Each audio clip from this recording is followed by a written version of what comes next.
कृषि coaching institute चल भैया। मॉर्निंग दोस्तों, मैं आशीष कुमार चौहान आज फिर आपके सामने एक नया टॉपिक लेके आया हूँ जिसका नाम है डाइजेस्टिव सिस्टम। ठीक है, पाचन तंत्र। अब पाचन तंत्र किसे कहते हैं आप सभी को पता होगा क्योंकि आप 11th-12th से पढ़ते हुए आ रहे हैं। पाचन तंत्र किसे कहते हैं? जो हमारे लाइफ में बहुत ही ज़्यादा रोल है इसका, क्योंकि इसके बिना हमको एनर्जी प्रोवाइड नहीं होगा और हम किसी भी कार्य को करने के लिए सक्षम नहीं होंगे। ठीक है, तो एनर्जी लेने के लिए क्या करना पड़ता है हमको? कहीं ना कहीं भोजन के माध्यम से हमको एनर्जी मिलता है। तो भोजन को ग्रहण करते हैं, भोजन ग्रहण करने के बाद जो क्रिया होती है ना, उसी को अपन क्या बोलते हैं? पाचन तंत्र, डाइजेस्टिव सिस्टम। ठीक है, एक छोटा सा इसका परिचय देख लीजिए। यह पशु शरीर का एक महत्वपूर्ण तंत्र होता है जिसके अंतर्गत क्या होता है, हम भोजन ग्रहण करने से लेकर, ठीक है, उसमें पचाने, अवशोषण करने और जो वेस्ट मटेरियल है, ठीक है, उसको बाहर निकालने तक की क्रिया को क्या बोलेंगे अपन? पाचन तंत्र कहते हैं। ठीक है, तो पाचन तंत्र को मैं पहले आपको बता देता हूँ रूमिनेंट एनिमल्स और नॉन रूमिनेंट एनिमल्स में क्या डिफरेंस होता है। ठीक है, तो रूमिनेंट एनिमल्स जो होता है, ठीक है, वो जिसमें जुगाली जो एनिमल्स या जो पशु जुगाली करते हैं, ठीक है, उसको क्या बोलते हैं? रूमिनेंट एनिमल्स बोला जाता है। ठीक है, अब इनमें कौन कौन से आते हैं? तो सबसे पहले इसका देख लो, कैरेक्टर्स देख लो एक दो। ठीक है, इनमें पाचन तंत्र क्या होता है? जटिल प्रकार का होता है। ठीक है, कैसा होता है? जटिल प्रकार का होता है। सेकंड देखो, इसमें संयुक्त आमाशय या फिर इसी को क्या बोलते हैं? पॉलीगैस्ट्रिक कहा जाता है। ठीक है, संयुक्त आमाशय बोलने से यह आशय है कि ये जो आमाशय रहता है रूमिनेंट एनिमल्स में, जो आमाशय पाया जाता है वो विभिन्न भागों में बटा हुआ रहता है। ठीक है, जैसे कि अगर बात करें हम जुगाली नहीं करने वाले पशुओं में, तो उसमें जो आमाशय होता है एक प्रकार का होता है। ठीक है, वो एक भाग में होता है। लेकिन रूमिनेंट एनिमल्स का अगर देखें तो उसका आमाशय कैसा होता है? 4 भागों में बटा हुआ रहता है। ठीक है, जिसमें कुछ एक्सेप्शन है, जैसे अपवाद है ना, उसमें अपवाद है, अपन देखेंगे आगे और देखते हैं। इसमें आमाशय, हाँ, इसको मैं बता चुका कि 4 भागों में बटा हुआ रहता है। ठीक है, उदाहरण में जितने भी रूमिनेंट एनिमल्स है, जैसे कि काऊ है, बफेलो है, बकरी है, भेड़ है ना, ये सब आते हैं। और बच गया आपका ऊंट और लामा। ठीक है, ऊंट और लामा भी कैसे एनिमल्स है? रूमिनेंट एनिमल्स है। ठीक है, ऊंट और लामा आपके रूमिनेंट एनिमल्स है, लेकिन इसमें जो आमाशय होता है ना, वो कैसा होता है? 3 भागों में बटा रहता है। ठीक है, बाकी सभी में कैसा रहता है? 4 भागों में बटा रहता है, लेकिन ऊंट और लामा के अगर बात करें तो वो 3 भागों में बटा रहता है। ठीक है, उसका आमाशय। तो इस चीज़ को आप नोट करके रखिएगा।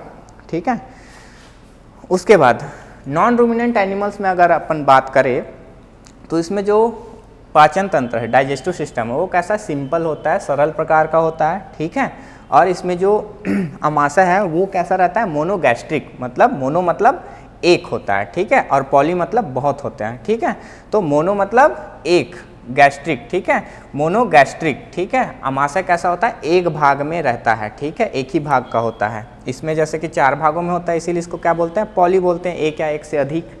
ठीक है, और इसको क्या बोल रहे हैं? मोनोगैस्ट्रिक बोल रहे हैं, मतलब एक भाग का होता है। ठीक है, अब देखो इसमें एग्जाम्पल तो जितने भी नॉन रूमिनेंट है, इसमें आप कुत्ता, घोड़ा, ठीक है, गधा, शुअर, ठीक है, शेर, अधिकतर इसमें कैसे आते हैं?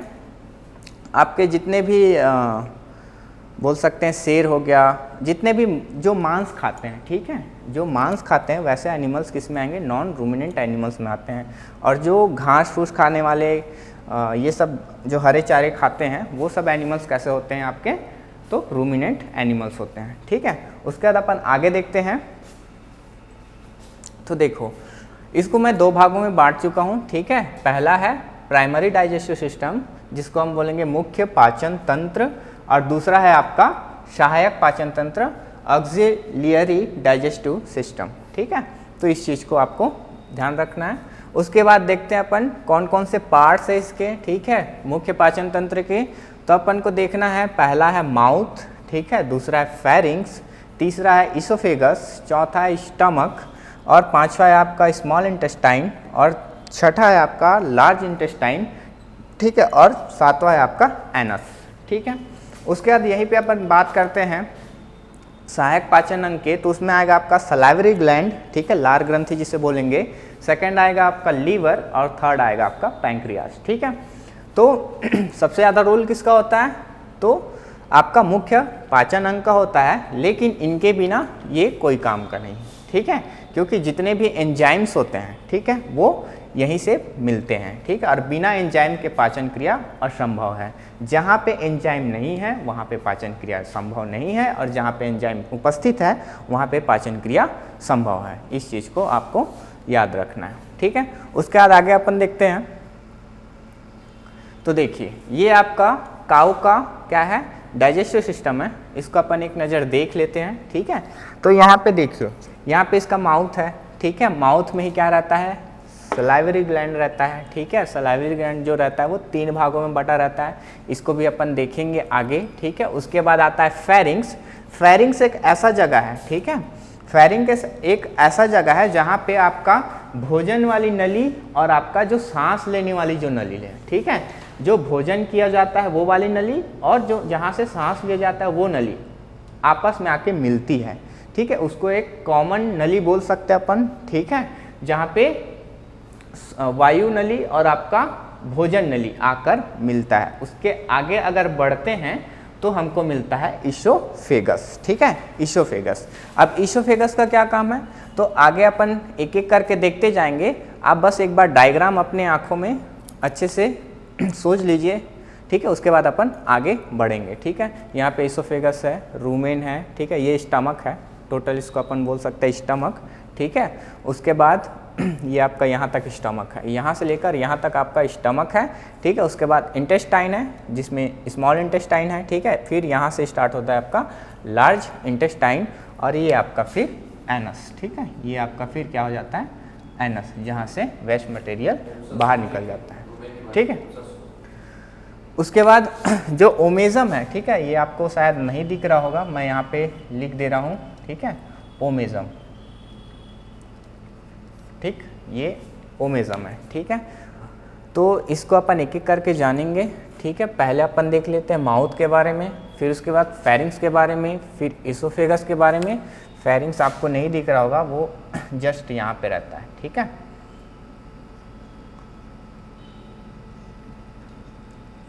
फेरिंग्स,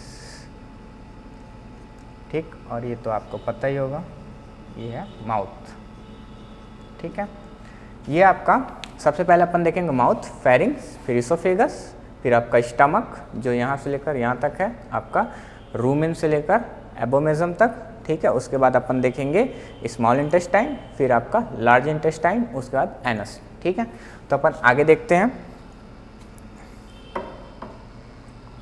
देखिए सबसे पहले अपन देखते हैं माउथ, ठीक है। अब माउथ में अपन देखते हैं क्या क्या उसमें विशेषताएं होती है जिसको हमको याद रखना है। वैसे तो माउथ जो होती है वो पाचन क्रिया में भाग नहीं लेती है, ठीक है, एनिमल्स के पाचन क्रिया में भाग नहीं लेती है, लेकिन उसमें कुछ कुछ ऐसे पॉइंट्स है जहाँ से क्वेश्चन बन सकते हैं एग्ज़ाम में आपके, तो उस पॉइंट को अपन एक नज़र देख लेते हैं, ठीक है। जैसे कि माउथ, ठीक है। अब गाय भैंस में जो होंठ होते हैं, लिप्स जो होते हैं ना, वो इनएक्टिव रहते हैं, ठीक है। कैसे रहते हैं, इनएक्टिव रहते हैं। हम लोग का जो होंठ रहता है वो कैसा रहता है, एक्टिव फॉर्म पे रहता है, इसीलिए उसको मूवमेंट कर सकते हैं अपन, है ना। लेकिन जो एनिमल्स होते हैं उनमें जो होंठ पाया जाता है, लिप्स पाया जाता है, वो कैसा रहता है, इनएक्टिव रहता है, ठीक है। तो इनएक्टिव होने के कारण जो उसका जो टंग होता है ना, जीभ जिसको बोलेंगे, वो कैसा रहता है, एक्टिव रहता है। वो तो सभी में एक्टिव रहता है, लेकिन उसमें जो जीभ पाया जाता है ना, वो थोड़ा सा लंबे रहते हैं और खुरदुरे होते हैं। आपने देखा होगा, अगर आपके यहाँ एनिमल्स होंगे, गाय होंगे या भैंस होंगे, तो आपको पता होगा कि जो उसका टंग होता है वो कैसा रहता है, खुरदुरा रहता है, ठीक है। खुरदुरा इसीलिए रहता है क्योंकि वो अपने चारे को क्या करता है, अंदर की ओर लाने के लिए उसको कलेक्ट करता है, ठीक है, ताकि वो अच्छे से हमको खिला जाए, मतलब गाय को, हमें नहीं, ठीक है। तो देखो यहाँ पे लिखा हुआ है, गाय एवं भैंस में होंठ अचल होती है, मतलब इनएक्टिव होती है, जिसके कारण यह चारा पकड़ने में असफल होती है, ठीक है। अपन किसकी बात कर रहे हैं, लिप्स की, होंठ की बात कर रहे हैं, ठीक है।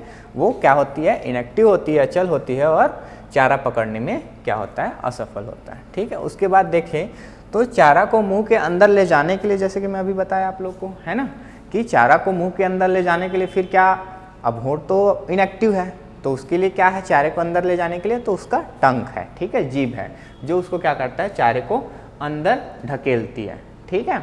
तो ये आपको याद रखना है, ठीक है। ये वाला पॉइंट आपको याद रखना है कि अचल होता है, ठीक है, इनएक्टिव होता है, ठीक। उसके बाद अपन अगर देखते हैं तो गाय भैंस के मुंह के अंदर 3 जोड़ी लार ग्रंथियां पाई जाती है, जिसको अपन आगे देखेंगे सहायक पाचन अंग में, ठीक है।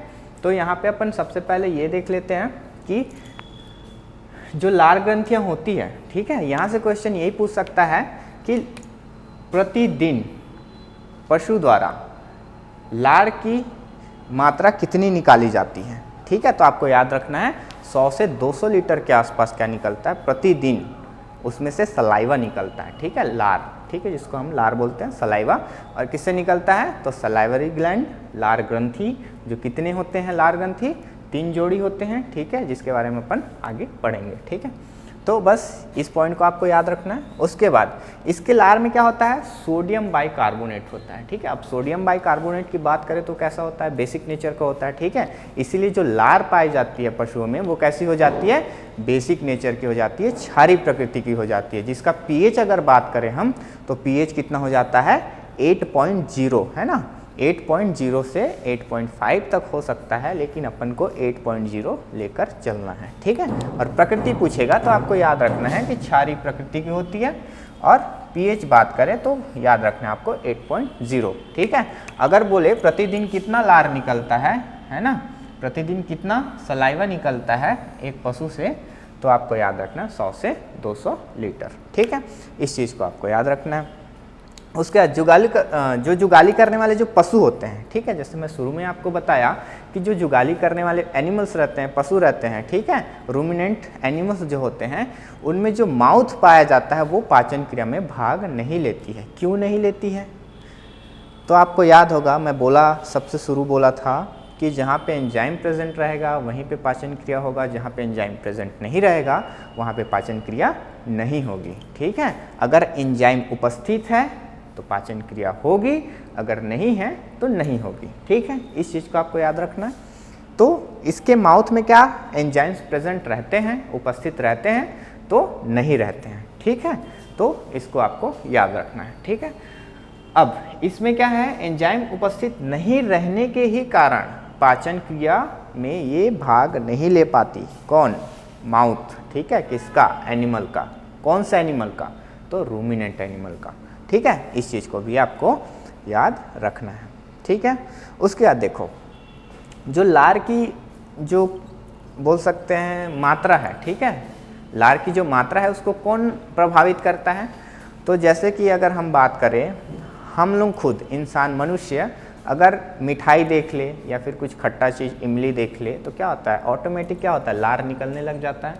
तो कौन प्रभावित कर रहा है, जो भी भोजन खाद्य पदार्थ है उसकी प्रवृत्ति, है ना, ये सब क्या कर रहे हैं, प्रभावित कर रहे हैं। अगर वो सब जैसे खट्टा चीज़ हो गया, मीठा चीज़ हो गया, खासकर खट्टा चीज़, उससे क्या होता है, हमारे अंदर क्या हो जाता है, लार की मात्रा बढ़ जाती है, अपने आप लार निकलना स्टार्ट हो जाता है ना। उसी प्रकार यहाँ पे भी देखो, लार की मात्रा भोजन की प्रकृति पर निर्भर करती है, ठीक है।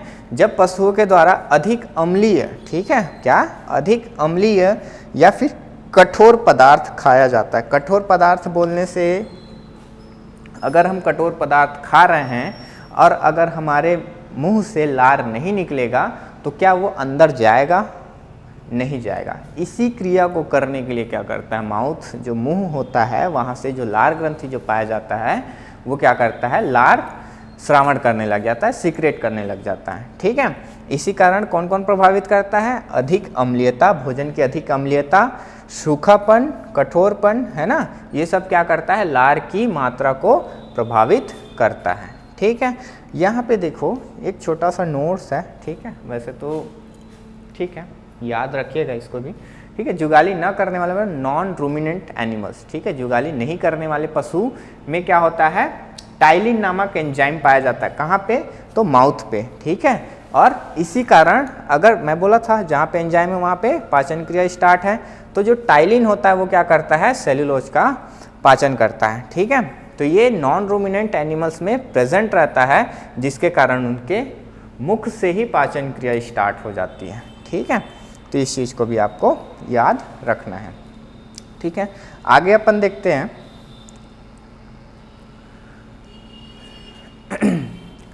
अब देखो, जब पशु का पेट भर जाता है तब रोमंथिका में क्या होता है? रोमंथिका मतलब रूमेन। ठीक है, रोमंथिका किसको बोलेंगे? रूमेन। मैं आपको बोलना चाहूँगा कि आपको इंग्लिश टर्म्स ही याद रखो, क्योंकि हिंदी टर्म्स बहुत ही खतरनाक है, याद होगा नहीं आपसे। ठीक है, तो आपको याद रखना है इंग्लिश टर्म्स। ठीक है, तो यहाँ पे आपका रोमंथिका, ठीक, रोमंथिका को क्या बोलेंगे अपन? रूमेन। ठीक है, रोमंथिका को क्या बोलते हैं इंग्लिश में? रूमेन बोला जाता है। ठीक है, अब क्या होता है जब पशु का पेट भर जाता है, ठीक है, और कहाँ जाके वो कलेक्ट होता है? तो रूमेन में कलेक्ट होता है। ठीक है, और भोजन कितना मात्रा कलेक्ट कर सकता है वो, या फिर रूमेन के बारे में अपन आगे पढ़ेंगे, लेकिन ये क्या करता है? भोजन को गोले के रूप में करता है। ठीक है, 85 से 115 ग्राम के गोले बनाते हैं, जिसको बोलस कहा जाता है। ठीक है, इसको गोले को क्या नाम से जाना जाता है? ये जो गोला है उसका नाम लिख लीजिएगा आप, बोलस। ठीक है, बोलस आता है एग्जाम में, बोलस किसे कहते हैं और कहाँ पे बनता है। ठीक है, और इसका क्या कार्य है। ठीक है, तो इस चीज़ को आपको याद रखना है। जो आपका बोलस होता है वो क्या होता है? ये जो खाना खाया जाता है, ठीक है, आहार लिया जाता है, उसी को क्या करता है? वो गोले के फॉर्म पे कन्वर्ट कर देता है। कहाँ पे? रूमेन में। ठीक है, और वो फिर क्या करता है? वो कलेक्ट होते जाता है, कलेक्ट होते जाता है एक ही जगह, रूमेन में। इसीलिए देखना, जब भी गाय चारा चरती है तो बहुत ज़्यादा चारा एक साथ वो चरती है आराम से, और जब वो उसका पेट भर जाता है उसके बाद वो कहीं पे आराम से, जहाँ पे उसको अच्छा लगेगा वहाँ पे जाके वो बैठती है। फिर वो क्या करती है? जुगाली करना स्टार्ट करती है। ठीक है, जब वो जुगाली करते रहती है तो यही जो बोलस होता है वो क्या होता है?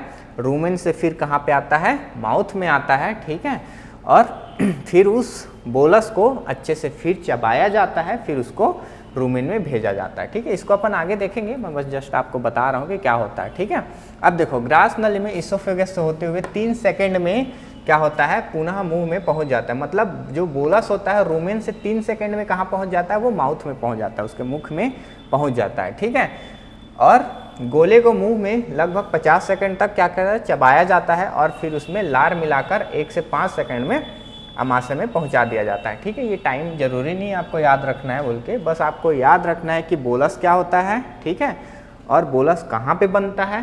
ठीक, और उसको फिर से चबाकर फिर कहाँ पे डाला जाता है उसको। ठीक है, इस चीज़ को आपको याद रखना है, जो अपन आगे देखेंगे भी। ठीक है, अब इस तरह रूमेन में 2 से 3 गोले प्रति मिनट, हाँ, इसको आपको याद रखना है। ठीक है, रूमेन में 2 से 3 गोले। ठीक है, गोले की जगह अगर आप बोलस लिखोगे तो ज़्यादा अच्छा रहेगा। ठीक है, बोलस। ठीक है, रूमेन में 2 से 3 बोलस प्रति मिनट बनते हैं। ठीक है, इसको आपको याद रखना है, और यह क्रिया चलती रहती है। ठीक है, जिसे हम जुगाली या फिर रेमस्टिकेशन, इस वर्ड को ना बोलकर आप अगर बोलेंगे रूमिनेशन, ठीक है, तो ज़्यादा अच्छा रहेगा। तो इसको ना बोलकर आप बोलिए रूमिनेशन। ठीक है, सिंपल वर्ड है और काफ़ी आसान भी है। ठीक है, याद हो जाएगा आपको। रिमस्टिकेशन की जगह आपको रूमिनेशन बोल सकते हैं। ठीक है, जुगाली करना ही है, बस आपको याद होने के लिए मैं उसको दूसरा नाम लिखा दिया। ठीक है, अब एक स्वस्थ पशु द्वारा प्रतिदिन, ठीक है, ये भी इम्पॉर्टेंट है आपके लिए। ठीक है, ये क्या है? इम्पॉर्टेंट है। एक स्वस्थ पशु द्वारा, ठीक है, प्रतिदिन 8 घंटे जुगाली क्रिया की जाती है। ठीक है, इस चीज़ को भी आपको याद रखना है। क्यों? अगर पशु अस्वस्थ है, ठीक है, मैं यहाँ पे क्या बोला? स्वस्थ। ठीक है, मतलब एक स्वस्थ पशु प्रतिदिन 8 घंटे जुगाली क्रिया करता है। अगर वो 8 घंटे नहीं कर रहा है मतलब वो बीमार है। ठीक है, और आपको जब मैं एनिमल डिजीज़ पढ़ाऊँगा तब आपको बताऊँगा, जब डिजीज़ का सिम्टम्स, जिसमें सभी डिजीज़ में कॉमन एक होता है, वो है जुगाली ना करना। ठीक है, इससे हमको पता चलता है कि पशु के शरीर में कुछ न कुछ गड़बड़ी आ चुकी है या फिर वो अस्वस्थ हो चुकी है। ठीक है, इस चीज़ को भी आपको ध्यान रखना है। ठीक है, अब आगे अपन देखते हैं, ये हो गया माउथ। ठीक है, माउथ में अपन क्या क्या देखें कि उसमें क्या होता है? लार ग्रंथि पाई जाती है। लार ग्रंथि में भी कितने जोड़ी लाल ग्रंथि पाई जाती है? तो आपको याद रखना है कि 3 जोड़ी लार ग्रंथि पाई जाती है। प्रतिदिन लार कितनी मात्रा में निकलती है एक पशु के द्वारा? तो 100 से 200 लीटर। ठीक है, ये आपको याद रखना है। क्या रूमिनेंट एनिमल, ठीक है, जुगाली करने वाले पशु के लार मुंह में एंजाइम पाया जाता है या फिर लार में एंजाइम पाया जाता है? तो नहीं पाया जाता। ठीक है, इस चीज़ को भी आपको याद रखना है। ठीक है, उसके बाद अपन आगे देखते हैं फेरिंग्स। ठीक है, फेरिंग्स जैसे कि मैं बता चुका आपको, मुख गुहा के गले की ओर खुलने वाला भाग। ठीक है, मुख गुहा के गले की ओर खुलने वाला भाग, मतलब ये हमारा मुख है। ठीक है, और ये जो नीचे जा रहा है, ठीक है, जो नीचे की ओर खुला हुआ भाग जो रहता है वो फेरिंग्स कहलाता है। और जो हमारा, मतलब हमारा नहीं, एनिमल्स का, ठीक है, एनिमल्स का जो श्वास लेने वाला या फिर वायु जो मार्ग होता है, ठीक है, और जो खाने भोजन वाला जो मार्ग, ठीक है, या फिर नली बोल सकते हैं, वो दोनों जब एक जगह मिलते हैं, ठीक है, ये आपका बोल सकते हो वायु वाला मार्ग। ठीक है, और ये आपका मुख वाला जहाँ से भोजन जाता है। ठीक है, तो ये वाला जो पाथ होगा, ठीक है, ये आपका क्या कहलाएगा? फेरिंग्स कहलाएगा। ठीक है, तो वह मैं जस्ट समझाने के लिए आपको बताया। ठीक है, तो फेरिंग्स किसे कहते हैं? जहाँ पे वायु और भोजन नली एक साथ मिलते हैं उसी को क्या बोलते हैं? फेरिंग्स बोलते हैं। ठीक है, अब फेरिंग्स देखो, फेरिंग्स का वैसे तो कोई काम नहीं है। ठीक है, बस ये क्या करता है, एक रास्ता प्रदान करता है भोजन को आगे की ओर जाने के लिए। कहाँ पे? इसोफेगस में। ठीक है, तो अपन आगे देखते हैं। देखिए, अब आते हैं इसोफेगस, जिसको बोलेंगे ग्रास नली। ठीक है, ग्रास नली ऊपर की ओर ग्रसनी में खुलती है, जैसे कि मैं अभी बताया। ठीक है, फेरिंग्स ग्रसनी है ना, फेरिंग्स को हिंदी में क्या बोलते हैं? ग्रसनी बोला जाता है। तो इसोफेगस आगे की ओर किस में खुलता है? ग्रसनी में खुलता है, मतलब फेरिंग्स में खुलता है। और नीचे की ओर कहाँ पे खुलता है? तो जाहिर सी बात है, नीचे क्या पाया जाएगा? स्टमक पाया जाएगा। ठीक है, मतलब स्टमक में वो खुलेगा नीचे की ओर। ठीक है, अब स्टमक में बताया हूँ आपको 4 भागों में बटा रहता है, तो अब उसको अपन एक एक करके पढ़ेंगे। इसोफेगस का भी कोई वैसे काम नहीं है, ये भी क्या करता है? एक रास्ता प्रदान करता है भोजन को आगे बढ़ने के लिए। ठीक है, लेकिन अगर बछड़ों में बात करें, ठीक है, किसी भी एनिमल्स के बच्चे में अगर बात करें, तो जो इसोफेगस जो होता है उसे हम क्या बोलते हैं? इसोफेजियल ग्रूव के नाम से जाना जाता है। और वही क्या होता है, अगर गाय में अगर बात करें तो इसोफेजियल जो ग्रूव होता है वो नवजात बछड़ों में प्रेजेंट रहता है, जो क्या करता है आगे चल के 6 सप्ताह के आसपास, ठीक है, 6 सप्ताह मतलब 6 वीक के बाद क्या होता है, वो विकसित होता है, डेवलप होता है। और आपका अमाशय जो होता है, अमाशय का प्रथम भाग जिसको अपन बोलेंगे रूमेन, ठीक है, उसको क्या करता है, वो बनाना स्टार्ट करता है। मतलब यहीं से इसोफेजियल ग्रूव ही क्या है, आगे चलकर आपका रूमेन बनता है। ठीक है, इसको आपको याद रखना है। ठीक है, क्योंकि नवजात बच्चों में क्या होता है, अमाशय 4 भागों में नहीं बटा रहता। ठीक है, जुगाली करने वाले पशु के बछड़ों में अगर बात करें तो वहाँ पे अमाशय 4 भागों में नहीं बटा रहता, वहाँ पे सिर्फ एक ही अमाशय रहता है जो अपन आगे पढ़ेंगे। ठीक है, वो 4 भागों में नहीं बटा रहता, ये चीज़ आपको याद रखना है। ठीक है, अब अपन आते हैं जो मेन टॉपिक है, जहाँ से आपका क्वेश्चन बहुत ज़्यादा पूछा जाता है, मतलब बोल सकते हैं क्वेश्चन का जोन है। ठीक है, तो जो जुगाली करने वाले जो एनिमल्स होते हैं, ठीक है, वो उसका अमाशय 4 भागों में बटा रहता है। पहला भाग कौन सा होता है, रूमेन होता है। दूसरा भाग कौन सा होता है, रेटिकुलम होता है। तीसरा भाग कौन सा होता है, ओमेजम होता है। और चौथा भाग कौन सा होता है, तो एबोमेजम होता है। ठीक है, अब इसको और किस किस नाम से जाना जाता है उसको भी आपको जानना है। ठीक है, तो यहाँ पे जो रूमेन होता है उसको पौंच, ठीक है, पौंच के नाम से जाना जाता है। ठीक है, इसको आपको याद रखना है, इंपॉर्टेंट है। ठीक है, फिर सेकंड पार्ट जो होता है रेटिकुलम, इसको किस नाम से जाना जाता है, तो हनी कॉम्ब। ठीक है, इसका मतलब मैं बताऊंगा क्यों बोला जाता है। ठीक है, आप बस नाम याद करिए पहले। ठीक है, तो प्रथम भाग किसको बोले अपन, रूमेन को, जिसको किस नाम से जाना जाता है, पौंच के नाम से जाना जाता है। सेकंड भाग कौन सा बोले अपन, रेटिकुलम बोले, जिसको किस नाम से जाना जाता है, हनी कॉम्ब के नाम से जाना जाता है। उसके बाद तीसरा अमाशय जो होता है, तीसरा पार्ट, उसको क्या बोलते हैं, ओमेजम बोलते हैं। और इसको किस नाम से जाना जाता है, तो आपको याद रखना है लेमिनी। ठीक है, लेमिनी, ठीक है, लेमिनी के नाम से जाना जाता है। ठीक है, अब जो चौथा अमाशय जो होता है आपका एबोमेजम, उसको बोलते हैं ट्रू स्टमक। ठीक है, इसको ट्रू स्टमक के नाम से जाना जाता है। ठीक है, इसको आपको याद रखना है। जो मैं आपको अदर्स नेम जो बता रहा हूँ, जैसे कि रूमेन को पॉन्च बोलते हैं, रेटिकुलम को हनीकॉम बोलते हैं, यहाँ पे ओमेजम को लेमिनी बोलते हैं, एबोमेजम को ट्री स्टमक बोलते हैं, इस नाम को आपको याद रखना है। इसका मीनिंग मैं आगे बताऊंगा आपको, बस इसको पहले आप याद करिए। ठीक है, याद हो गया? चलिए अपन आगे देखते हैं। ठीक है, क्या बोला जाता है? रूमेन बोला जाता है। ठीक है, समझ में आया आप लोग को? चलिए अपन आगे बढ़ते हैं। देखिए, यह जन्म के समय क्या होता है? बछड़े में अनुपस्थित होता है। उपस्थित होता है लेकिन वो किस रूप में होता है?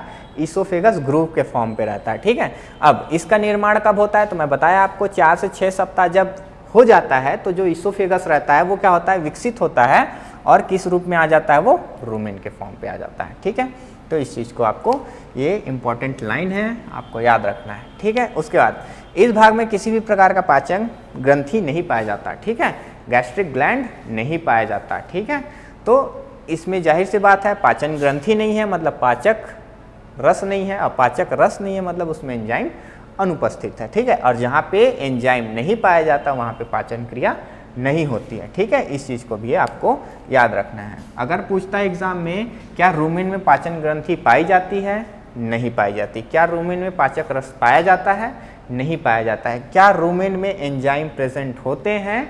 नहीं होते हैं। ठीक है, ये सब क्वेश्चन बन सकता है, तो इस लाइन को भी आपको याद रखना है। ठीक है, अब ये लाइन को भी आपको याद रखना है, बहुत ही इंपॉर्टेंट है। ठीक है, अब जो रूमेन होता है ना, उसमें क्या होता है? सूक्ष्म जीव पाए जाते हैं, जीवाणु पाए जाते हैं और प्रोटोप्लाज्म भी पाया जाता है। ठीक है, यहाँ पे लिख लीजिएगा आप लोग, प्रोटोप्लाज्म।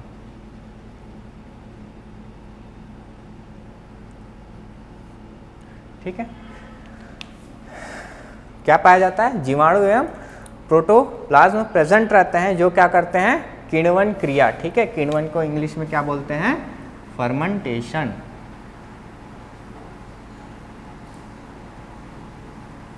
ठीक है, अगर आपके एग्जाम में आता है अमाशय के ऐसे कौन से भाग है जहाँ पे किण्वन क्रिया या फिर फर्मेंटेशन प्रोसेस होता है, तो आपको याद रखना है कहाँ पे होता है? तो रूमेन में होता है। ठीक है, तो इस चीज़ को आपको याद रखना है। ठीक है, अगर पूछता है अमाशय के या फिर स्टोमक के कौन से भाग में जीवाणु उपस्थित रहते हैं, ठीक है, तो आपको वो भी याद रखना है कहाँ पे रहते हैं? रूमेन में होते हैं। और एक जगह रहते हैं, उसको मैं बाद में बताऊंगा, लेकिन वो अमाशय का भाग नहीं, आगे। ठीक है, अब उसके बाद जो रूमेन होता है, ठीक है, उसका पीएच क्या होता है? जो उसमें भोजन ग्रहण मतलब एकत्र होते रहता है, उसका पीएच क्या होता है? तो कैसा होता है? अम्लीय प्रकृति का होता है, हल्का अम्लीय होता है। ठीक है, तो उसका पीएच होता है 5.8 से 6.8 के आसपास होता है। ठीक है, अब उसमें कार्बनिक पदार्थ की मात्रा कितनी होती है? तो 10 से 20% होती है। तापमान कितना रहता है? तो 39 डिग्री सेंटीग्रेड होता है, 29 डिग्री होता है। ठीक है, कार्बन डाइऑक्साइड की सांद्रता कितनी होती है? 65% होती है। मीथेन की सांद्रता कितनी होती है? 25% होती है। और इसी को ही आपको याद रखना अच्छे से। ठीक है, ऐसा कौन सा गैस है जो पशुओं द्वारा निकलता है और वो वातावरण को प्रदूषित करता है? ठीक है, या फिर पृथ्वी के तापमान को बढ़ाने में सहायता करता है? तो कौन सा गैस है? मीथेन गैस है। ठीक है, इसीलिए इसको आपको याद रखना है। मीथेन गैस कितनी मात्रा में प्रेजेंट रहता है रूमेन में? तो 25%। इस चीज़ को आपको याद रखना है अच्छे से। ठीक है, अब नाइट्रोजन की जो सांद्रता है, ठीक है, इसको नहीं भी याद रखोगे तो भी चलेगा, बट आप अब लिखा हुआ है देख लो, 7% होता है। ठीक है, तो इसको अच्छे से याद करो। एक बार मैं और बता दे रहा हूँ, रूमेन, रूमेन को किस नाम से जाना जाता है? पॉन्च। ठीक है, पॉन्च के नाम से क्यों जाना जाता है? क्योंकि वो पॉन्च लाइक स्ट्रक्चर होता है, पॉन्च के समान उसकी आकृति होती है। और अगर स्टमक की बात करें, ठीक है, स्टमक की बात करें, जुगाली करने वाले पशुओं की बात करें, अगर जुगाली करने वाले पशुओं के अमाशय में बात करें, तो सबसे बड़ा भाग या फिर सबसे बड़ा हिस्सा किसका है? तो आपको याद रखना है रूमेन। ठीक है, और अमाशय का प्रथम भाग किसे कहेंगे? तो भी आपको याद रखना है प्रथम भाग अमाशय का। ठीक है, अमाशय का प्रथम भाग कौन है? तो रूमेन है। ठीक है, आपको याद रखना, ये पॉइंट भी आप जोड़ लीजिए, ठीक है। इस पॉइंट को भी आप इसमें ऐड कर लीजिए, ठीक है। अमाशय का प्रथम भाग कौन सा है? रुमेन है, ठीक है। इस पॉइंट को ऐड कर लीजिए आप। अब क्या जन्म के समय बछड़ों में रुमेन उपस्थित होता है? तो नहीं उपस्थित होता, ठीक है। वो किस रूप में रहता है? इसोफेजियल ग्रूव के रूप में रहता है, जो 4 से 6 सप्ताह के बाद वो विकसित होकर फिर किस में बदलता है? रुमेन में बदलता है, ठीक है। क्या रुमेन में पाचन ग्रंथि पाई जाती है? नहीं पाई जाती है, ठीक है। इसको भी याद रखना है। अब पाचन ग्रंथि नहीं है मतलब उसमें पाचक रस नहीं है, पाचक रस नहीं मतलब उसमें एंजाइम नहीं है, ठीक है। इसको तीनों को याद रखिएगा, अगर तीनों को लिख सकते हो तो लिख लीजिएगा आप, ठीक है। अब इसमें सूक्ष्म जीव उपस्थित होते हैं, ठीक है, और प्रोटोप्लाज्म भी, या फिर प्रोटोप्लाज्म लिख दिया, प्रोटोजोआ, ठीक है, प्रोटोजोआ, ठीक है, प्रोटोजोआ, ठीक है, वो प्रेजेंट रहता है, ठीक है। और कौन सा क्रिया करता है? तो किण्वन क्रिया, फर्मेंटेशन क्रिया होता है, ठीक है। तो रुमेन में फर्मेंटेशन प्रोसेस होता है, ठीक है, ये भी याद रखिएगा। पीएच याद रखिएगा, कार्बनिक पदार्थ याद रखिएगा, इसमें से आपको कार्बनिक पदार्थ याद रखना है, मीथेन की मात्रा याद रखना है, ठीक है। ये दोनों चीज़ को आपको याद रखना है, इंपॉर्टेंट है, ठीक है। अब इसके आगे अपन देखते हैं, ठीक है। अब देखो, मैं जैसे बताया स्टोरेज का काम करता है, एकत्रण, भोजन को एकत्रित करता है, ठीक है। तो संग्रहण क्षमता कितनी होगी, कैपेसिटी कितनी होगी, स्टोरेज कैपेसिटी कितनी होगी? तो 150 से 200 केजी के आसपास, ठीक है। 150 से 200 केजी के आसपास इसका स्टोरेज कैपेसिटी है, ठीक है। संग्रहण क्षमता है, अगर लीटर में वहीं पे बात करें तो 150 से 225 लीटर, ठीक है, यहाँ तक उसका कैपेसिटी है, किसका? रुमेन का। तो आप जान पा रहे होगे कि कितना होता है, 150 से 200 केजी कम नहीं होता है, ठीक है, बहुत ज़्यादा होता है, उतनी उसकी कैपेसिटी है, तो काफ़ी बड़ा हिस्सा है वो, ठीक है। इसी से आपको पता चल जाना चाहिए। अब जो इम्पोर्टेंट पॉइंट है, ये भी इम्पोर्टेंट है और ये भी इम्पोर्टेंट है, ठीक है। रुमेन में हर पॉइंट इम्पोर्टेंट है, ऐसे उसको हल्के में मत लेना, रुमेन से ही क्वेश्चन पूछा गया 2-3 साल, ठीक है, तो आपको याद रखना है, ठीक। अब संपूर्ण अमाशय का देखो, संपूर्ण अमाशय का बोल रहा है, ठीक है, स्टमक का, टोटल स्टमक का 80% भाग है कौन? रुमेन, ठीक है। संपूर्ण अमाशय का अगर बात करें तो 80% भाग है रुमेन, ठीक है। अगर वहीं पे संपूर्ण पाचन तंत्र का बोले, संपूर्ण डाइजेस्टिव सिस्टम का कितना % भाग है? तो आपको याद रखना है 53%, ठीक है। अगर संपूर्ण अमाशय, टोटल स्टमक का कितना % पार्ट है बोलेगा, तो आपको याद रखना है 80% है कौन? रुमेन, ठीक है। अगर संपूर्ण पाचन तंत्र का मतलब टोटल डाइजेस्टिव सिस्टम का कितना % पार्ट है, तो आपको याद रखना है 53% भाग है उसका, ठीक है। उसके बाद रुमेन का कार्य तो मैं आपको पहले ही बताया हूँ, ठीक है, कि रुमेन का मुख्य कार्य क्या है? भोजन को भंडारण करना या फिर एकत्रित करना, स्टोरेज करना, ठीक है, इसका मुख्य कार्य है, ठीक है। मुख्य कार्य क्या है? भंडारण करना। इसमें विभिन्न सूक्ष्म जीवों द्वारा किण्वन क्रिया होती है, जाहिर सी बात है होती है, क्यों होती है? जीवाणु वहाँ पे उपस्थित होती है, ठीक है। अब किण्वन द्वारा क्या होता है? किण्वन क्रिया तो हो रही है, लेकिन उससे क्या हो रहा है, फायदा क्या हो रहा है? तो विटामिन बी कॉम्प्लेक्स और आपका विटामिन के का संश्लेषण होता है, ठीक है। विटामिन बी कॉम्प्लेक्स और विटामिन के का संश्लेषण होता है, सिंथेसिस होता है वहाँ पे, ठीक है। तो इस पॉइंट को आपको अच्छे से याद रखना है, ठीक है। किण्वन क्रिया कहाँ पे होती है? रुमेन में होती है। और किण्वन क्रिया के द्वारा क्या होता है? तो विटामिन बी कॉम्प्लेक्स और विटामिन के का संश्लेषण होता है, सिंथेसिस होता है, ठीक है। इस चीज़ को भी आपको याद रखना है, ठीक है। उसके बाद अपन देखते हैं, आगे की ओर बढ़ते हैं।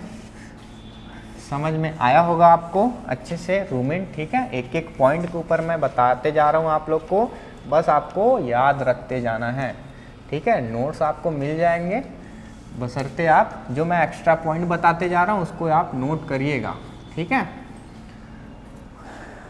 अब रुमेन हो गया। अब अपन बात करते हैं रेटिकुलम की, ठीक है। अब रेटिकुलम में सबसे पहला पार्ट जो पहला पॉइंट बताऊंगा ना, उसको आप अच्छे से याद रखिएगा, ठीक है। पहला जो पॉइंट बताऊंगा उसको अच्छे से आप याद रखिएगा, ठीक। देखिए, यह अमाशय का सबसे आगे वाला भाग है। क्या बोला जा रहा है? अमाशय का सबसे आगे वाला भाग है, सबसे आगे वाला भाग है। मैं क्या बताया था आप लोग को, अमाशय का प्रथम भाग कौन है, तो रूमेन है। ठीक है, अगर पूछता है अमाशय का प्रथम भाग कौन है तो वो है रूमेन। ठीक है, अगर पूछता है एग्जाम में अमाशय का सबसे आगे वाला भाग कौन है तो आपको याद रखना है रेटिकुलम। ठीक है, वो कैसे मैं आपको क्लियर कर रहा हूँ। डायग्राम की ओर चलते हैं अपन। ये देखिए डायग्राम में। ठीक है, ये आपका रूमेन हो गया।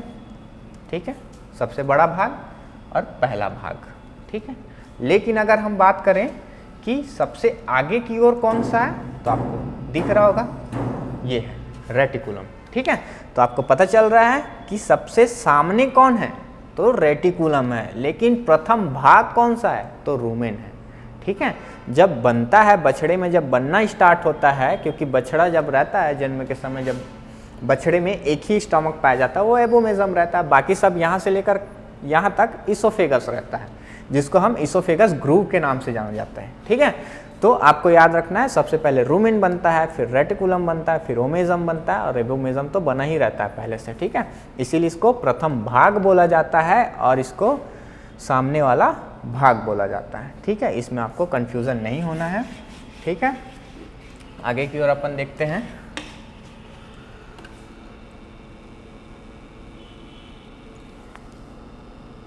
चलिए रेटिकुलम। ठीक है, तो मैं बताया आपको ये सबसे आगे वाला भाग है। ठीक है, उसके बाद हनीकॉम्ब बोला जाता है इसको। ठीक है, क्या बोला जाता है, इसका दूसरा नाम मैं उतना टाइम आपको बताया, हनीकॉम्ब।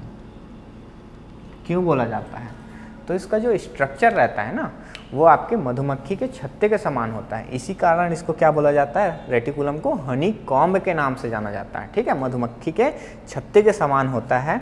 ठीक है, तो ये वाला पॉइंट भी आपको याद रखना है, दोनों पॉइंट। ठीक है, अब मधुमक्खी के छत्ते के समान रचना है इसका, तो ये क्या काम करेगा। अब मधुमक्खी के छत्ते को जब आप लोग देखे होंगे तो उसमें क्या रहता है, छोटा छोटा छोटा छोटा बहुत सारे छिद्र रहते हैं, है ना, किसके समान, तो छन्नी के समान रहते हैं। ठीक है, तो जाहिर सी बात है छन्नी के समान अगर स्ट्रक्चर है तो क्या होगा, ये फिल्ट्रेशन का काम करेगा। ठीक है, क्या करेगा, फिल्ट्रेशन का काम करेगा। ठीक है, तो यहीं पे क्या होता है, जो बड़े बड़े टुकड़े रहते हैं जो रूमेन से आते हैं, ठीक है, जो रूमेन से जो बड़े बड़े टुकड़े आते हैं उसको छन के क्या करते हैं, द्रव वाले भाग को क्या करते हैं, जो छोटे छोटे टुकड़े रहते हैं उसको आगे की ओर बढ़ने देता है और बड़े बड़े टुकड़े को फिर से रूमेन में भेज देता है वो। ठीक है, कौन भेजता है वो, तो आपका रेटिकुलम भेजता है। ठीक है, इसको भी आपको याद रखना है। अब इसकी क्षमता क्या होती है, रेटिकुलम की क्षमता क्या होती है, तो गाय एवं भैंस में, ठीक है, काऊ एवं बफेलो में 8 kg 8 किलो के आसपास रहता है इसका क्षमता। ठीक है, और भेड़ बकरी की बात करें तो 2 kg के आसपास रहता है। ठीक है, तो इसको भी आपको याद रखना है। उसके बाद इसमें किसी भी प्रकार का पाचन एंजाइम या फिर पाचन क्रिया नहीं होती है। ठीक है, अब एंजाइम ही नहीं है तो पाचन क्रिया कहाँ से संभव होगा, है ना। उसके बाद इसका मुख्य कार्य क्या है, तो जितने भी रूमेन से विजातीय पदार्थ अगर बच जाते हैं, ठीक है, जैसे लोहा हो गया, कंकड़ पत्थर हो गया, प्लास्टिक हो गया, है ना, ये सब अगर रूमेन से कहाँ चले जाते हैं, रेटिकुलम में चले जाते हैं, तो वो क्या करता है, उसको रोक लेता है। ठीक है, क्योंकि वो कैसा रहता है, फिल्ट्रेशन के समान रहता है। हनीकॉम्ब कैसा रहता है, तो छन्नी के समान दिखता है। ठीक है, और छन्नी का काम भी करता है। तो ये सब चीज़ों को विजातीय पदार्थों को क्या करता है, वो रोक लेता है। ठीक है, और वो तृतीय अमाशय, जो तीसरा अमाशय है ओमेजम, उसमें जाने से रोक देता है। ठीक है, तो ये आपको समझ में आ गया होगा। ठीक है, एक बार और देख लेते हैं अपन रेटिकुलम को। यह अमाशय का सबसे आगे वाला भाग है। ठीक है, और एक पॉइंट जोड़ लीजिएगा, यह अमाशय का द्वितीय भाग है।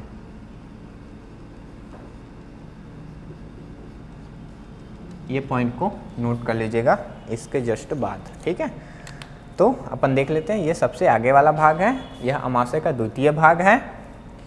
इसका रचना कैसा होता है, तो मधुमक्खी के छत्ते के समान होता है। ठीक है, इसकी कैपेसिटी कितनी होती है, तो 8 kg होती है गाय भैंस में।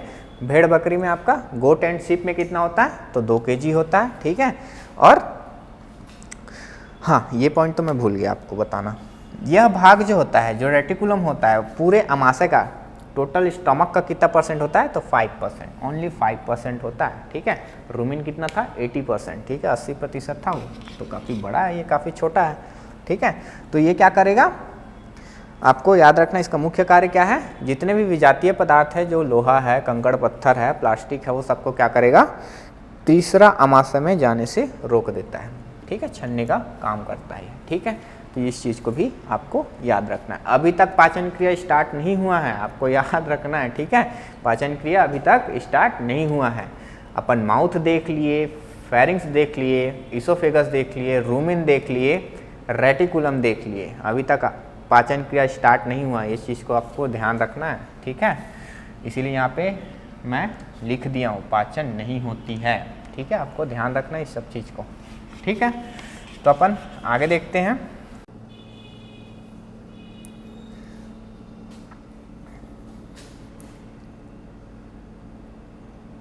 चलिए अपन आगे देखते हैं, ओमेजम, ठीक है। पहला पार्ट अपन देख लिए रूमेन, सेकंड अपन देखे रेटिकुलम, अब तीसरा पार्ट है आमाशय का, वो है आपका ओमेजम, ठीक है। ओमेजम जैसे कि मैं बताया आपको तीसरा पार्ट है, ठीक है। तो ये आगे की ओर किससे जुड़ा रहता है, रेटिकुलम से, और पीछे की ओर किससे जुड़ा रहता है आपका, तो एबोमेजम से, ठीक है। इसको आपको याद रखना है, ठीक है। उसके बाद ओमेजम कैसे दिखती है, उसका दूसरा नाम क्या बताया था मैं आपको, लैमिनी, ठीक है, लैमिनी, ठीक है। लैमिनी लाइक स्ट्रक्चर होता है, ठीक है, उसमें, ठीक है, मांस के जो मांसपेशियां जो होती हैं, ठीक है, उसमें पत्तियों की भांति, ठीक है, उसी को लैमिनी बोल रहे हैं अपन, पत्तियों की भांति क्या रहता है, उसमें संरचना पाई जाती है, जो क्या करता है, भोजन को पीसने का, ठीक है, ऐसे संरचना रहता है, वो क्या करता है, ऐसे पीसने का, ठीक है, एक दूसरे को क्या करता है, रगड़ता है, ठीक है, फ्रिक्शन करता है, जिसके कारण क्या होता है, जो भी भोजन के टुकड़े आए रहते हैं किससे, रेटिकुलम से, उसको क्या करेगा, वो पीस देता है, ठीक है, बारीक टुकड़ों में पीस देता है। मैं आपको पहले स्ट्रक्चर दिखा देता हूँ, उसके बाद अपन देखेंगे, ठीक है, स्ट्रक्चर में आपको अच्छे समझ में आएगा।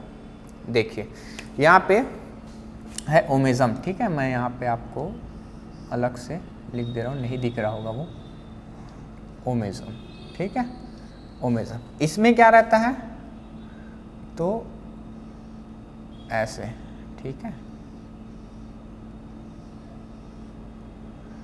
इस टाइप से स्ट्रक्चर रहता है, जो क्या करता है, यहाँ से जो ये आपका रेटिकुलम है, यहाँ से जब भोजन जाता है, ठीक है, छन कर, ये कैसा स्ट्रक्चर रहता है, हनीकॉम्ब टाइप से, ठीक है। यहाँ से जब आपका भोजन जाता है छन के, तो यहाँ पे क्या होता है, वो और बारीक टुकड़ों में पीसा जाता है उसको, ठीक है, ताकि पाचन क्रिया अच्छे से हो, ठीक है। तो यहाँ पे क्या होता है, ओमेजम में उसको पीसने का कार्य होता है, ठीक है। तो यहाँ से आप लोग समझ पा रहे होंगे, ठीक है। ये आपका रूमेन है, सबसे बड़ा हिस्सा है, फिर रेटिकुलम है, फिर आपका ओमेजम है, ठीक है। तो यहाँ पे मैं बताया आप लोग को कि यहाँ पे भोजन को जो छोटे छोटे टुकड़े रहते हैं उसको पीस लिया जाता है, ठीक है। अगर आता है एग्जाम में, भोजन को पीसने का कार्य कौन से भाग में किया जाता है, तो आपको याद रखना है, ओमेजम भाग में किया जाता है, ठीक है। अपन आगे देखते हैं ओमेजम में, ठीक है। देखिए ओमेजम, ठीक है। अब मैं बताया आपको, ये वाला पत्तियों के समान क्या रहता है, मांसपेशियों की एक संरचना होती है, जो अधिक बारीक, मतलब पीस लिया जाता है उसको, ठीक है, पीसा जाता है। उसके बाद इसमें किसी भी प्रकार के पाचक रस नहीं होते हैं, ठीक है। क्या होता है, पाचक रस नहीं होते, मतलब यहाँ भी पाचन क्रिया की शुरुआत नहीं हुई है, ठीक है, ये आपको याद रखना है। अभी तक हम लोग रूमेन देखे, रेटिकुलम देखे, ठीक है, ओमेजम देखे, ये तीनों में अभी तक पाचन क्रिया शुरू नहीं हुई है, ठीक है, आपको याद रखना है। उसके बाद नेक्स्ट पॉइंट अपन देखते हैं, तो इसमें क्या है, उसकी कैपेसिटी, ठीक है, स्टोरेज कैपेसिटी दिया है, क्षमता दिया है, ठीक है, भंडारण क्षमता, तो कितना होता है, 19 kg, किसमें, गाय एवं भैंस में, ठीक है। अगर भेड़ बकरी की बात करें तो वही 1 kg के आसपास होता है, ठीक है। इस चीज़ को भी आपको याद रखना है, ठीक है।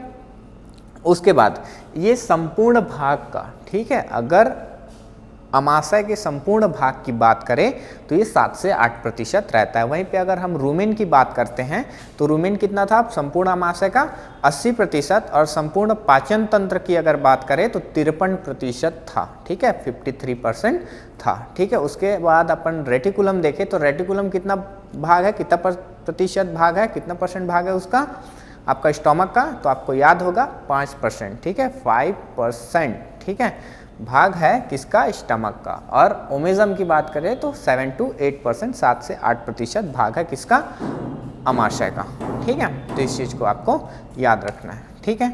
अब देखिए यहाँ पे कार्य देखिए, तो कार्य इसका मुख्य रूप से कार्य क्या है, भोजन को पीसना, ठीक है। और सेकंड कार्य क्या है वो भी इम्पॉर्टेंट है, ठीक है। पहला तो है भोजन को पीसने का कार्य करती है, ठीक है, पहला मुख्य कार्य क्या है उसका, भोजन को पीसने का कार्य करती है। और सेकंड क्या है, जो भी नमी होती है, ठीक है, ओमेजम में जो भी खाद्य पदार्थ गया उसमें पीसा गया और उसमें जाहिर सी बात हो नमी से भरपूर होगी, ठीक है। तो उस नमी का, ठीक है, 50% भाग क्या करता है, अवशोषित कर लेता है, कौन, ओमेजम, ठीक है। तो इस चीज़ को भी आपको याद रखना है। भोजन में उपस्थित 50% नमी को क्या करता है, अवशोषित कर लिया जाता है, किसके द्वारा, ओमेजम के द्वारा, ठीक है। इसको आपको याद रखना है, ठीक। तो ये 2 कार्य थे इसके, ठीक है। ओमेजम में इतना ही पॉइंट आपको याद रखना है। मैं जितना बता रहा हूँ उतना अगर आप लोग अच्छे से याद करिएगा और उसको अच्छे से रिवीजन करिएगा तो यहाँ से कितना भी क्वेश्चन बना ले, चाहे वो कैसे भी घुमा के बना ले, आपको क्वेश्चन लगेगा, ठीक है। कन्फ्यूज़न बिल्कुल नहीं होगा, अगर बार बार रिवीजन करते रहेंगे कन्फ्यूज़न आपको नहीं होगा, ठीक है। अपन आगे देखते हैं, नेक्स्ट है चौथा भाग इसका, ठीक है। चौथा भाग अगर हम बात करें तो चौथा भाग कौन सा है, बताइए आप लोग कौन सा है चौथा भाग। तो आपको याद होगा चौथा भाग है एबोमेजम, जिसको हम ट्रू स्टमक बोलते हैं या उसी को क्या बोलते हैं, जठराशय बोलते हैं, और इंग्लिश में उसको बोलते हैं गैस्ट्रिक ग्लैंड, ठीक है, क्योंकि उसमें क्या रहता है, पाचन ग्रंथि उपस्थित रहता है। और जाहिर सी बात है जहाँ पे पाचन ग्रंथि उपस्थित है वहाँ पे पाचक रस पाया जाएगा, और जहाँ पे पाचक रस है उसी को हम क्या बोलेंगे, एंजाइम्स बोलते हैं। और जहाँ पे एंजाइम्स प्रेजेंट है वहाँ पे पाचन क्रिया संभव है, ठीक है, मतलब पाचन क्रिया वहीं से स्टार्ट होगा, ठीक है। तो अपन एबोमेजम को देखते हैं, जिसको हिंदी में जठराशय बोला जाता है, ठीक है। बछड़ों में, ठीक है, पॉइंट नोट करिएगा, बछड़ों में जो अमाशय रहता है, ठीक है, जन्म के समय जो अमाशय रहता है वो यही रहता है, एबोमेजम रहता है, ठीक है। एक ही अमाशय पाया जाता है बछड़ों में। जब वो बड़े होते जाते हैं तो क्या होता है, इसोफेजियल ग्रूव जो रहता है वो फिर पार्ट्स में डिवाइड हो जाता है, और कौन सा पार्ट्स बनाता है, वो रूमेन पार्ट्स बनाता है, ठीक है। फिर वो आगे विकसित होकर रेटिकुलम ओमेजम में डिवाइड हो जाता है, ठीक है। तो इस चीज़ को भी आपको याद रखना। बछड़े के जन्म के समय कौन सा अमाशय का कौन सा भाग, ठीक है, जुगाली करने वाले पशु के बछड़े में जन्म के समय कौन सा भाग उपस्थित रहता है, ठीक है। तो आपको याद रहना है कि एबोमेजम ही ऐसा भाग है जो जन्म के समय उपस्थित रहता है, प्रेजेंट रहता है, ठीक है। तो इस चीज़ को आपको याद रखना है, ठीक। अपन आगे देखते हैं, हाँ, इसी को क्या बोल देंगे अपन, वास्तविक अमाशय, और इंग्लिश में बात करें तो अपन ट्रू स्टमक बोलेंगे, ठीक है। अपन आगे देखते हैं। अब डायग्राम में आपको दिखा देता हूँ मैं एक बार, तो आपको क्लियर हो जाएगी बातें, ठीक है। ये आपका फर्स्ट पार्ट हुआ, ये सेकंड पार्ट हुआ, ये थर्ड पार्ट हुआ, और ये फोर्थ पार्ट हुआ, और इसी को अपन बोलते गए ट्रू स्टमक, ठीक है। ये है आपका एबोमेजम, ठीक है, जठराशय जिसको बोलते हैं, और यहीं से आपका स्टार्ट होगा पाचन क्रिया, ठीक है, क्योंकि यहीं पे क्या प्रेजेंट है आपका, पाचक ग्रंथियां, और पाचक ग्रंथियां उपस्थित है मतलब आपको ज्ञात होगा, पाचन ग्रंथि उपस्थित है मतलब उसमें पाचक रस पाया जाएगा, और पाचक रस है मतलब उसमें एंजाइम है, पाचक रस को ही एंजाइम बोल सकते हैं अपन, ठीक है। तो एंजाइम है मतलब यहाँ से आपका पाचन क्रिया शुरू होगा, ठीक, ये आपको याद रखना है, ठीक है। तो चलिए अपन आगे देखते हैं।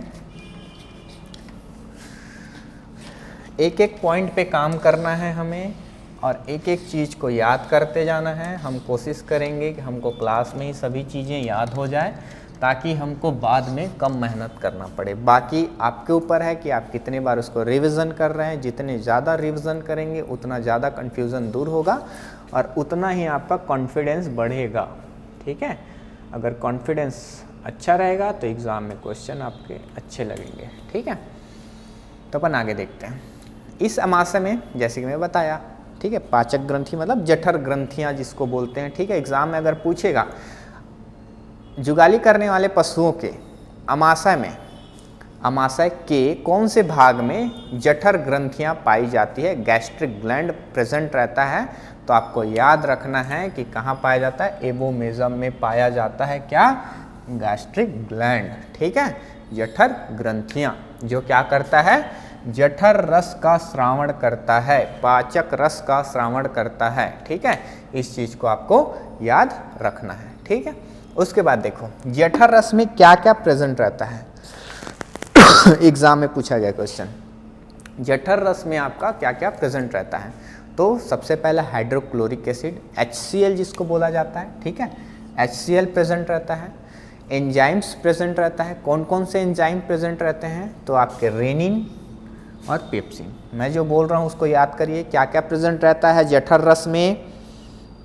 एबोमेजम में गैस्ट्रिक ग्लैंड पाया जाता है। गैस्ट्रिक ग्लैंड पाया जाता है जो जठर रस, गैस्ट्रिक जूस रिलीज करता है और उस गैस्ट्रिक जूस में, जठर रस में क्या प्रेजेंट रहता है, तो HCl प्रेजेंट रहता है और आपका रेनिन एंजाइम प्रेजेंट रहता है, पेप्सिन एंजाइम प्रेजेंट रहता है। ठीक है, आगे हम पढ़ेंगे कि उसका क्या क्या काम है, बाकी अपन पॉइंट वाइज आगे चलते रहेंगे। HCl को बोला जाता है हाइड्रोक्लोरिक एसिड। सबसे पहले तो दिमाग में ये डाल लीजिए कि जठर रस में क्या क्या चीज़ें पाई जाती हैं। ठीक है, अगर वही आपको याद नहीं होगा तो फिर कोई मतलब का नहीं है। ठीक है, तो आप लोग याद करिए कि जठर रस में हाइड्रोक्लोरिक पाया जाता है। ठीक है, रेनिन एंजाइम पाया जाता है, पेप्सिन एंजाइम पाया जाता है। जठर रस में हाइड्रोक्लोरिक एंजाइम पाया जाता है, रेनिन एंजाइम पाया जाता है और पेप्सिन एंजाइम पाया जाता है। ठीक है, 3 चीज़ें पाई जाती हैं। ठीक, अब परसेंट तो पूछेगा नहीं, फिर भी आप याद रखें 0.5% क्या रहता है, HCl पाया जाता है। मत याद रखें, नहीं पूछेगा। ठीक है, हाँ, लेकिन इसका pH याद रखिएगा कि HCl का pH कितना होता है। तो आपको याद रखना है 2.5 के आसपास इसका pH होता है, मतलब 2.5 के आसपास pH है। तो आपको याद होना चाहिए कि वह किस प्रकृति का होगा, तो अम्लीय प्रकृति का होगा। ठीक है, और वो भी कौन से अम्लीय प्रकृति का, तो बहुत ही ज़्यादा।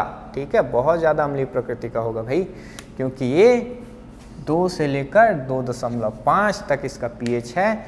और अगर हम बात करें pH स्केल की, ठीक है, तो यहाँ पर अगर 1 2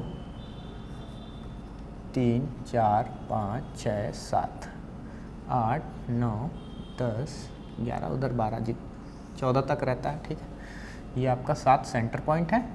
तो इधर जितने भी हैं, इधर जितना बढ़ेगा एसिडिटी क्या होगा, इंक्रीज होगा, बढ़ेगा। और इधर जितना बढ़ेगा राइट साइड है ना, तो बेसिसिटी इसका इंक्रीज होगा। तो देखिए pH कितना है, 2 से 2.5, मतलब यहाँ है, मतलब बहुत ज़्यादा हाईली एसिडिक है। ठीक है, तो आपको याद रखना है, ये हड्डी भी गला देता है। ठीक है, इसीलिए हमारे द्वारा जितने भी नॉनवेज खाए जाते हैं, मटन हो गया, चिकन हो गया, कैसे पचता है वो, है ना, तो इसी के कारण पचता है, HCl के कारण वो गला देता है सबको। ठीक है, बहुत पावरफुल रहता है, बहुत ज़्यादा हाईली एसिडिक रहता है। अगर इसको निकाल के हम अपने शरीर के ऊपर डाल लें तो जल जाएगा, पूरा शरीर गल जाएगा। ठीक है, बताऊँगा। तो आपको क्वेश्चन आ रहा होगा कि सर हमारे पेट में HCl, हमारे भी पेट में HCl पाया जाता है, तो अगर हमारे पेट में HCl पाया जाता है तो क्यों नहीं जला रहा है उसको, तो भाई वहाँ पे एक लेयर पाया जाता है। ठीक है, जो उसको सुरक्षा प्रदान करता है, किसको, अमाशय को। ठीक है, तो आपको याद रखना है क्या क्या पाया जाता है, HCl, रेनिन, पेप्सिन। ठीक है, अब देखिए, अब रेनिन और पेप्सिन का कार्य क्या है, तो रेनिन का कार्य है दुग्ध प्रोटीन जो पाया जाता है। ठीक है, दुग्ध प्रोटीन अभी पढ़े नहीं, अपन पढ़ेंगे, लेकिन आपको ज्ञात होगा, 11th 12th में आप लोग पढ़े होंगे। ठीक है, तो दुग्ध प्रोटीन जो रहता है, मिल्क प्रोटीन, ठीक है, कैसिन जिसको बोला जाता है, उसका पाचन के लिए ये जिम्मेदार रहता है। कौन? रेनिन। ठीक है, तो अगर आपसे क्वेश्चन पूछे कि जुगाली करने वाले या फिर जो भी बच्चे में, ठीक है, बच्चे या फिर बछड़ों में कौन से एंजाइम पाया जाता है, मतलब कौन सा एंजाइम पाया जाता है जो प्रोटीन का पाचन करता है, तो आपको याद रखना है कौन सा एंजाइम है। पेप्सिन नहीं बोलना है, रेनिन बोलना है। ठीक है, ठीक, रेनिन एंजाइम पाया जाता है जो क्या करता है, आपको जो बच्चे रहते हैं उनके अंदर मतलब अमाशय में पाया जाता है, जो दुग्ध प्रोटीन को क्या करता है, पचाता है। ठीक है, और उसको दही में कन्वर्ट कर देता है। देखना छोटे बच्चे, मनुष्यों के छोटे बच्चे लोग भी उल्टी करते हैं, दही दही निकलता है ना दही टाइप से निकलता है, वो किसके कारण है, तो रेनिन के कारण है। ठीक है, अब पेप्सिन क्या है सर, पूछोगे पेप्सिन क्या है सर, तो पेप्सिन भी क्या करता है, प्रोटीन का ही पाचन करता है, लेकिन जब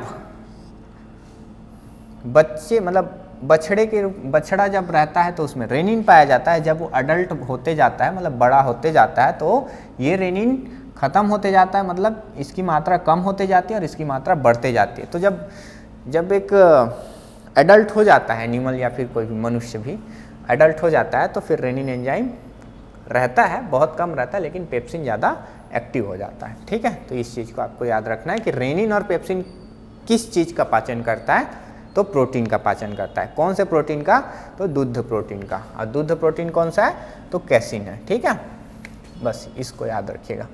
उसके बाद जो जुगाली करने वाला और रूमिनेंट एनिमल्स जो होते हैं, ठीक है, उसके स्टमक में क्या रहता है, अब पीसा हुआ आगे से जो ओमेजम पीस के भेजा चारे को या फिर खाने को जो भी है, वो कहाँ पे जाएगा, एबोमेजम में जाएगा। तो क्या होता है, उसमें से 50% मॉइस्चर ले लिया है। कौन ले लिया है, ओमेजम ले लिया है।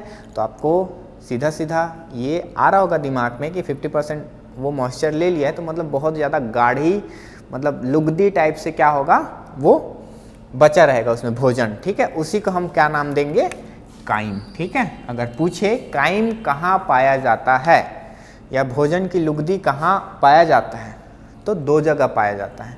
पहला है आपका एबोमेजम में और दूसरा है आपका स्मॉल इंटेस्टाइन, छोटी आंत में। ठीक है, तो आपको याद रखना है काइम, अगर काइम पूछे, ठीक है, काइम पूछे तो कहाँ पाया जाता है, एबोमेजम में। और काइल, ठीक है, काइल लास्ट में ल रहेगा। ठीक है, तो काइल कहाँ पाया जाता है बोलने से, छोटी आंत में पाया जाता है। ठीक है, अभी तो आप काइम को ही याद रखिए। ठीक है, तो काइम कहाँ पाया जाता है, तो अमाशय के एबोमेजम में। ठीक है, जठराशय में। ठीक है, और इसी में जो पाचन क्रिया होती है, ठीक है, एबोमेजम में जो पाचन क्रिया होती है उसी को बोला जाता है कायमीकरण, कायमिफिकेशन।